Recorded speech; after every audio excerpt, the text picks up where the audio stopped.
todos, espero que este video sea corto.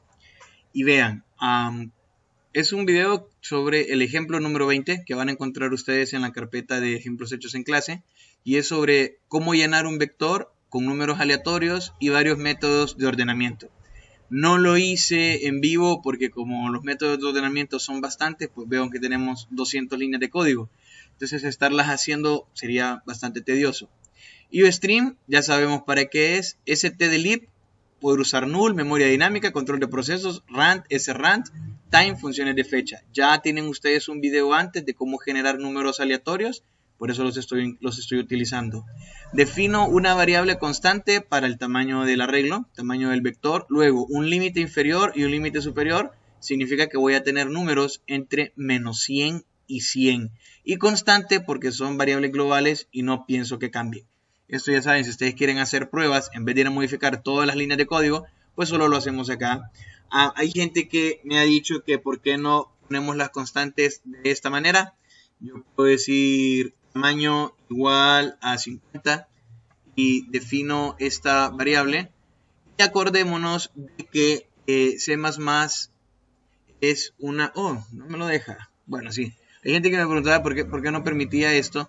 Y bueno, acordémonos que C++ es una mejora incremental del lenguaje C. Entonces hay algunos compiladores que todavía me permiten hacer código C para algunas cosas. No es que esté mal, hay muchas maneras de escribir código. Yo utilizo pues las que conozco, las que me han resultado mejor, y también depende de lo que voy viendo en clase, pues las voy adoptando, como la manera de inicializar una variable de esta manera, en vez de poner solo el igual o primero escribirla y después definirla. Bien, using namespace std, ya sabemos que vamos a utilizar los elementos del nombre de espacio estándar.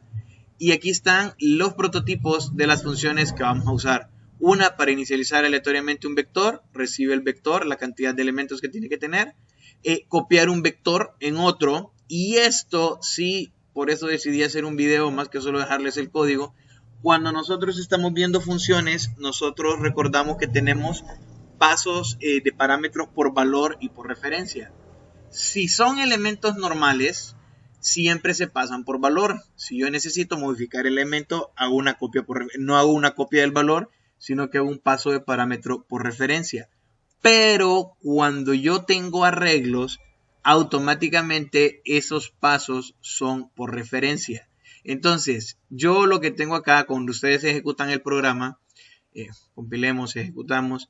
Cuando nosotros ejecutamos el programa, lo primero que hace es que pide una cantidad de elementos de 5 a 100, digamos 10, y bueno, esto es lo que hace. Genera el vector, tenemos un vector con números aleatorios. El vector 2 está inicializado con 0, entonces vamos a copiar en el vector 2 el vector 1, este es el vector 2 antes de hacer la copia, y ese es el vector 2 después de hacer la copia. ¿Por qué hago esto? Porque en el momento en que yo mande un vector a ordenarse, se va a modificar porque el paso es por referencia. Entonces eso implicaría que yo tengo que volver a generar números aleatorios. Pero como yo quiero que se vayan viendo los diferentes métodos de ordenamiento, necesito que sea el mismo vector con el que empezamos.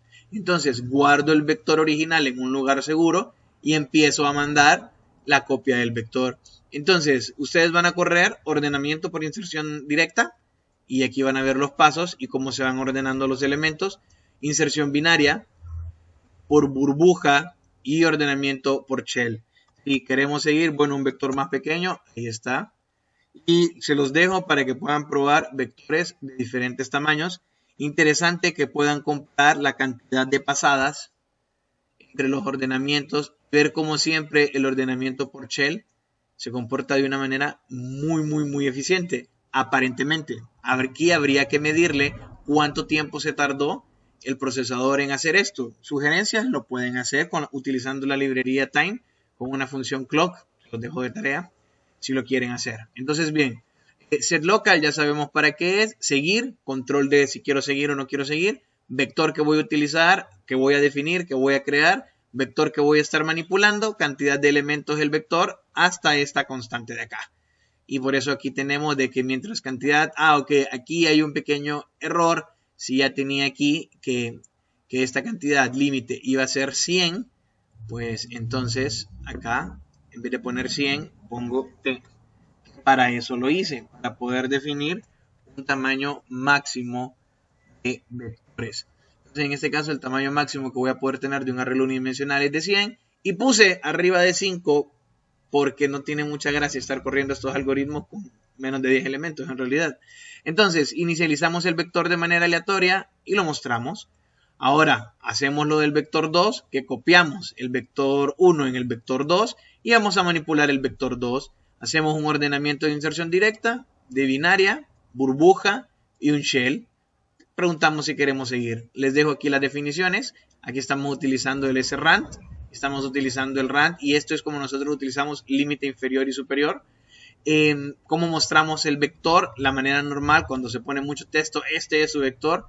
Y también tengo un mostrar vector donde solo aparece el vector sin nada para la parte didáctica de explicar. Cómo copiamos un vector dentro de otro, lo quise reducir en una línea porque si no me iban a salir más de 200 líneas. Y nada, aquí están los diferentes métodos de ordenamiento. Ustedes ya saben cuál es la diferencia entre cada uno de ellos y si no, pues solo tienen que buscar ordenamiento shell, ordenamiento por burbuja.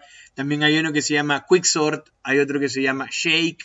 Hay varios tipos y hay varios algoritmos. Les he dejado un libro con algoritmos en el campus y en ese libro aparecen bastantes. Entonces, de nuevo, jueguen generando números aleatorios con límite. Vean cómo funcionan las pasadas. Si ustedes quieren, pueden crear una función que donde ustedes meten la cantidad de elementos para ver cómo va ordenando, por si ustedes quieren tener una secuencia propia, por si no quieren tener números negativos porque eso los confunde, pues eso no es ningún problema. Los ordenamos, por ejemplo, de 0 a 100 y así debería de funcionar, solo con números positivos entre 0 y 100. Si les parece que de 0 a 100 es demasiado confuso, vean, tenemos números solo de 0 a 100. Si les parece que es demasiado confuso, pues disminuyan el límite. Yo lo dejo, la verdad, porque me parece interesante siempre estar viendo las opciones y las posibilidades de estar trabajando con la mayor cantidad de rangos. Si no puse números doble, números con coma flotante, porque de nuevo, el programa solo es para ejemplificar, para mostrar, para que ustedes vayan entendiendo. Entonces, de por sí hay gente a la que se le puede complicar un poco. Esta parte sí no las comenté porque me iba a tardar más en comentar cada uno. Pero bien, ¿dónde se encuentra? Guía de ejercicios. Esas son las guías de ejercicios que ustedes tienen que presentar.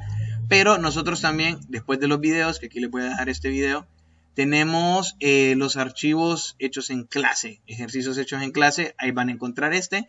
Aquí está el libro con técnicas de algoritmos, algunos juegos que habían, si ustedes se acuerdan. Les he dejado también implementación de lista enlazada, una pila con listas enlazadas, otro ejercicio de vectores, creo que este es el 7.10 de la guía. Este es el ejercicio de la reserva de la aerolínea, también para que lo vean. Entonces, más nada, lo dejaré hasta acá. Si tienen dudas, pues ya saben cómo contactarme.